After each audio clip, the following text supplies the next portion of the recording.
Welcome to Eater's Etiquette. I'm David Rosengarten. I'm sitting with two very important gentlemen. To my right is Alexandre Petrosian, director of the restaurant and part of the Petrosian family.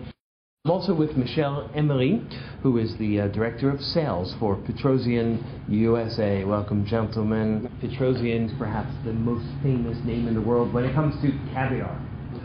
Why does it cost so much to begin with? Caviar is expensive because it's rare. How much should you order? I think a lot of people are confused about that. What's a proper service? Depending on what you're looking to do, if you're looking at an appetizer, I would say 30 to 50 grams per person is definitely sufficient. Are you implying that you can have caviar as a main course? But of course. Just caviar? Just caviar. Only caviar. You guys know how to live. Lots of people are of the opinion that you have to have stuff under it. How do you feel about stuff? This technique was a legitimate technique when the caviar was very salty, because you have to know that 10 years ago, 20 years ago, caviar was very, very salty and a lot more salty than now. So before it was a good way because you wanted to hide the taste of the caviar and the saltiness. So you will mix it with capers, with onions or fresh chopped eggs, right? Anything you can think about to break the saltiness of the caviar. But now that the caviar is Mausol, Mausol means less salty than before. Now you don't have to do it anymore. Your caviar tastes very mild. It's not too robust, not too strong, so you can just eat it by the spoon like that, which is, I think, the best way to do it. Here's an important texture note.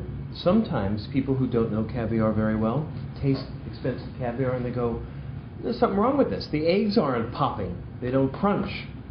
What's up with that? Well, it shouldn't crunch. That's a sign that the caviar was pasteurized. So it needs to have a little bit of a pop.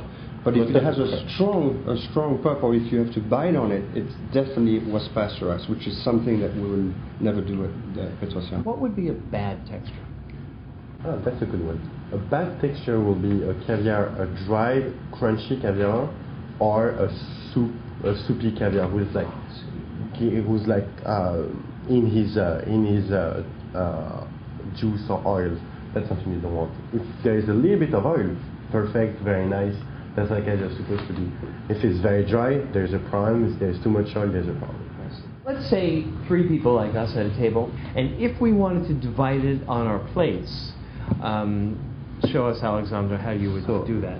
We'll do like that. You see the Dip spoon? it in. The material of that spoon? Gold.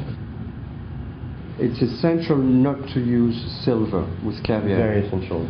Silver will give a bit of flavor to the caviar. What we could also do is we could just take what we need, like bite by bite or bit by bit, and then you go back. You double dip. You double dip. You triple dip. Do you mind if we? No, of course, no. Do it. Because I think it's the best way to do it because you share. Yeah. You really share. So I think it's part of the pleasure. I like to eat caviar with champagne because.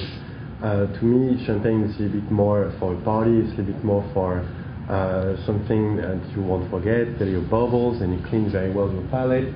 Vodka, it cleans completely your palate, so you can start the experience all over again with the afterwards. next bite of caviar. Exactly, yeah. So the party starts over and over. It's a lot of fun. And my favorite drink is a cold glass of beer. I have to admit, I thought this idea was completely crazy. I was very surprised at first, but amazingly enough, it works. Because I think it's clean, it cuts through, but it allows the caviar to live. And Yeah.